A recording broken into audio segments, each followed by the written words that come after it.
I'm going to talk a little bit about Secrets of a Fangirl, and then I'm going to read a little bit, and then we can answer some questions, and then I have a couple questions for you guys that'll be a little giveaway.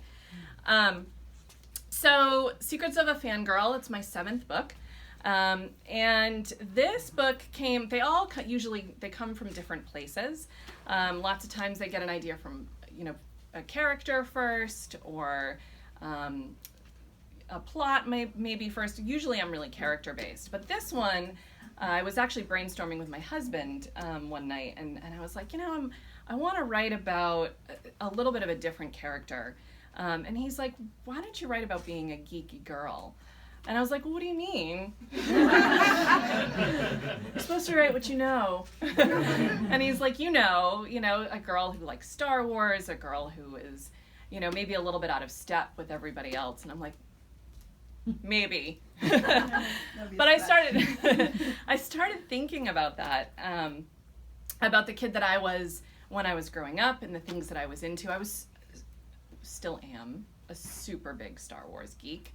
If we were in Disney right now, we would say I was Disney bounding R2-D2. I have a little R2-D2 on my scarf here. I have a Star Wars quote in my wedding ring.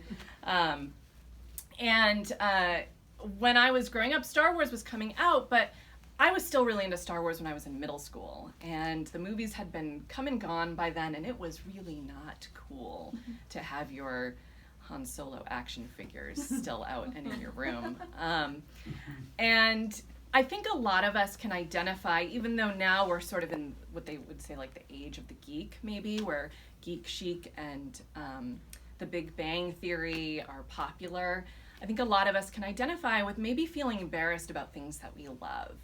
So whether that's maybe you like a singer that nobody else likes, or your choice of music gets ragged on.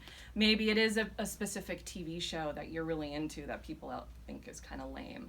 I think at different times we've all had that experience of trying to sort of hide who we really are to fit in, maybe with people that we don't really like, but we want to be part of.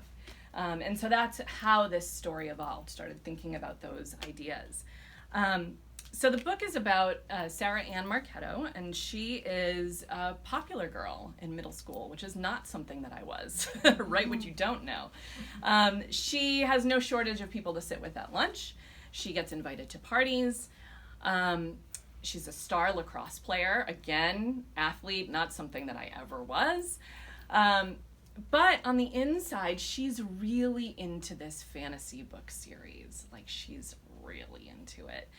And she enters an online contest because she knows her stuff about these books. And there's also some movies. And so she's absorbed into this world. This is her world that gives her comfort. She rereads these books at night when she's going to bed or when she's stressed out. And it's called the Nightshade universe. When you're writing, you don't want to write about something that is really popular in today's society because things come and go, right? So I made up a world that she was really into. And, on a whim, she enters this online contest. And of course she's going to win, right? Because she really knows her stuff. And so she gets invited to be on a panel at a con, which is a convention. And conventions, cons happen all over the country, and they have all different types of panels and conversations and talks. And so she's invited to be on a panel at this local con. And this is sort of her first stepping out in public, sort of owning that she is a fan of this series, and she's really uncomfortable with it. And she's really uncomfortable with all the people that are there sort of letting their geek flag fly. And one thing leads to another, and after that con, she has an opportunity to enter an even bigger contest to go to a premiere of the movie. And she decides she really wants to go to that premiere. But in order to do that, she has to be more and more public about her fandom. And she really has to confront who she is on the inside and who she presents on the outside. And so that's sort of the journey that she takes in Secrets of a Fangirl. So I'm going to read a little bit to you.